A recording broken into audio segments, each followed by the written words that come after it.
নমস্কার। রবিবার আজকে একটা নতুন ব্লগ নিয়ে চলে এলাম তোমাদের সামনে। বন্ধুরা কেমন আছো? রবিবার ছুটির দিন, একটু দেরি করেই রান্না হয়, একটু হেলামো হয়ে যায় শরীরের মধ্যে। তো আমি আজকে রান্না করব পটল ভাজা, বেগুন ভাজা আর চিকেন। আর কিছু না, চিকেনটা আমি একটু অন্য পদ্ধতিতে রান্না করব। তোমরা দেখো, আমি একটু তেল ছাড়া মাংস রান্না করব। দেখো তো কেমন হয় তেল ছাড়া মাংস। আমার মনে হয় ভালোই হবে। আমার দাদা আজকে এসেছে, বৌদি বাপের বাড়ি গেছে, দাদা খাবে। দাদা, আমি, আমার ছেলে। তা আজকে পটল ভাজা, বেগুন ভাজা আর চিকেন কষা। কষা ঠিক নয়, একটু জল দিয়েছিলাম, ফুটিয়ে নিয়েছি ভালো করে। তো অনেকটাই চিকেন, আমার ফ্রিজটা খারাপ হয়ে গেছে বলে একবারে রান্না করে নিলাম। তারপরে দাদা আবার ঠিক করে দিল ফ্রিজটা। আমার দাদা তো ইলেকট্রিক ইঞ্জিনিয়ার, দাদা পারে এগুলো, তো করে দিল ঠিক। আমার একটা কাজ সলভ হয়ে গেল। তা বন্ধুরা, সব থেকে ভালো লাগে কি জানো, নতুন নতুন যদি কোনো কিছু রান্না করতে পারি বা প্রেজেন্ট করতে পারি দর্শকের সামনে, বা কোনো কাউকে, বাড়িতে যদি কোনো কুটুম আসে, এইগুলো আমার ভাজা হয়েছে, যদি কারোর সামনে প্রেজেন্ট করতে পারি, আমার কিন্তু ভীষণ ভালোই লাগে। তো আমি আজকে চিকেন করব। দেখো একটুখানি তেল দিয়েছি, মানে জিরেটা পোড়ার মতন, দেখো কোনো রকম। তোমরা দেখো, যদি চিকেনটা তোমাদের ভালো লাগে, ভালো লাগে নয়, অবশ্যই লাগবে। তোমরা কিন্তু লাইক করতে ভুলবে না, অবশ্যই কমেন্ট করে জানাবে কে কোত্থেকে দেখছো, কেমন লাগলো চিকেন রান্নাটা, অবশ্যই লাইক করে জানিও, কমেন্ট করে জানিও। আর পাশে থেকো, সাবস্ক্রাইব করে দিও। এইটাই। দেখো চিকেন আমি অনেকটা টাইম নিয়ে আজকে রান্না করেছি।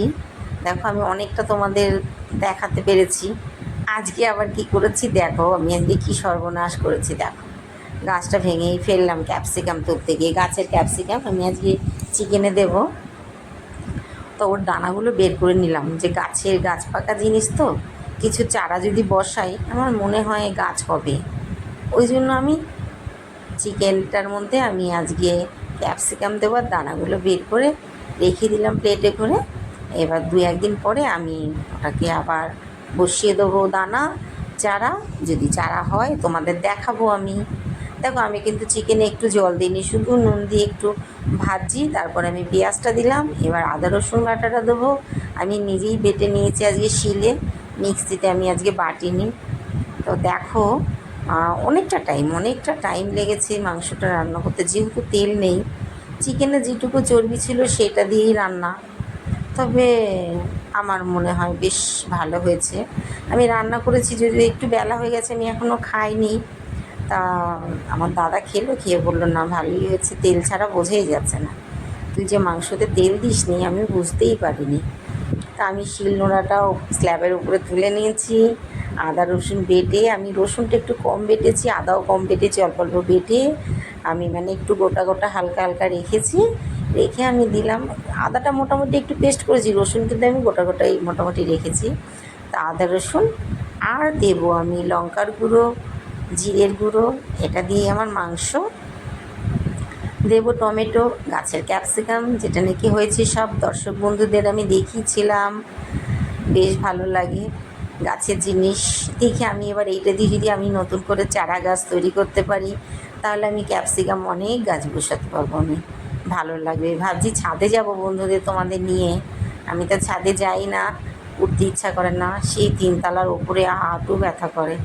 ভাবছি ছাদে যাব, ছাদে গিয়ে আমি নতুন করে গাছ বসাবো, তোমাদের আমি দেখাবো, তোমরা দেখবে কেমন লাগে। লাইক করে জানিও, কমেন্ট করে জানিও। লাইক তো করবেই, এটা তো কথা না, কমেন্ট করবে অবশ্যই। কমেন্ট না করলে আমি কী করে বুঝবো তোমাদের ভালো লাগছে। তো বন্ধুরা একটা গল্প বলি। আমার বাবা একা, বাবার খুড়তুতো ভাই বোন আছে। একটু গিলামেটা আনা হয়েছিল, দাদা একটু পছন্দ করে। তা আমার বাবার খুড়তুতো বোন এসেছিলো, আমার পিসি। তা আমরা খুড়তুতো জ্যাঠাতো বলে কিছু জানি না, আমাদের নিজেদেরই জানি। তা পিসি একদিন বলছে, আমাদের অনেক বড় ফ্যামিলি, আমার দাদুরা 5 ভাই, আমার দাদুই বড়। তা আমার দাদুরই একটিই সন্তান আমার বাবা, তার কোনো দিন আর কোনো সন্তান হয়নি, না মেয়ে না ছেলে, তো একটি সন্তান। তা আর সব বাবার ছোট। তা পিসি বলছে আমার জেঠিমা এত সুন্দর রান্না করতো না। হ্যাঁ, আমাদের ঘরের রান্না নাকি সব থেকে ভালো। আমার পিসি বলছে, বলে আমার বড় জেঠিমার রান্না সবার থেকে ভালো। তা আমাদের তো ঠাকুমার মতন, ঠাকুমা অন্ধ ছিল। আমার বিয়ের 3 বছর আগে মারা গেছে। তা আমার ঠাকুমা কিন্তু সত্যি কথা ভীষণ গুণী মানুষ ছিল। রাধিকা নাম ছিল, আর দাদুর নাম ছিল নিরঞ্জন, মানে রাধা কৃষ্ণ যাকে বলে। তো আমার ঠাকুমা আমার দুটো দাদার নাম রেখেছিল রাধার সঙ্গে কৃষ্ণ, আর আমার ছোটদার নাম রেখেছিল গোবিন্দ ডাকনাম, আর ভালো নাম দুলাল। কৃষ্ণরই বিভিন্ন নাম, কৃষ্ণ, দুলাল, গোবিন্দ, নিরঞ্জন। তো রাধার 3জন কৃষ্ণ ছিল, আমার দাদু নিরঞ্জন, আর আমার দাদার নাতি বড়দা হলো কৃষ্ণ, আর ছোটদা হলো গোবিন্দ বা দুলাল। তা ঠাকুমা অন্ধ ছিল, বসে বসে বলতে এরকম করে রান্না কর, ওরকম করে রান্না কর। দেখো আমি মাংস কষে আমি কিন্তু জল দিয়ে দিলাম, ঢেকেও দেবো। তা পিসি আমাদের বললো যে জেঠিমা যেরকম রান্না করতো সত্যি ওই রান্নার কোথায় পাবো। এটা তো ঠিকই, কারোর মতন কেউ করতে পারে না। হ্যাঁ, তবে তার পথটা বেছে নিলে সে কীরকম করে করে খানিকটা হয়তো হয়, খুব খারাপ হয় না। তো সেরকম ধরনেরই তার নাতনি, তো চেষ্টা করি ঠাকুমার মতন কিছু করার। তো কেমন হলো বন্ধুরা, দেখো আমি নিজে গরম মশলা বানিয়েছিলাম, সেই গরম মশলা দেবো। আমার মাংস রান্না হয়ে গেছে। তোমাদের যদি ভালো লাগে অবশ্যই লাইক কমেন্ট শেয়ার করে দিও। আর দেখো পরের ভিডিওতে তাহলে আবার দেখা হচ্ছে। তোমরা অবশ্যই ভালো থেকো, সুস্থ থেকো, আর ব্লগটি দেখো, কেমন লাগে জানিও। পরের ব্লগে দেখা হচ্ছে, টাটা।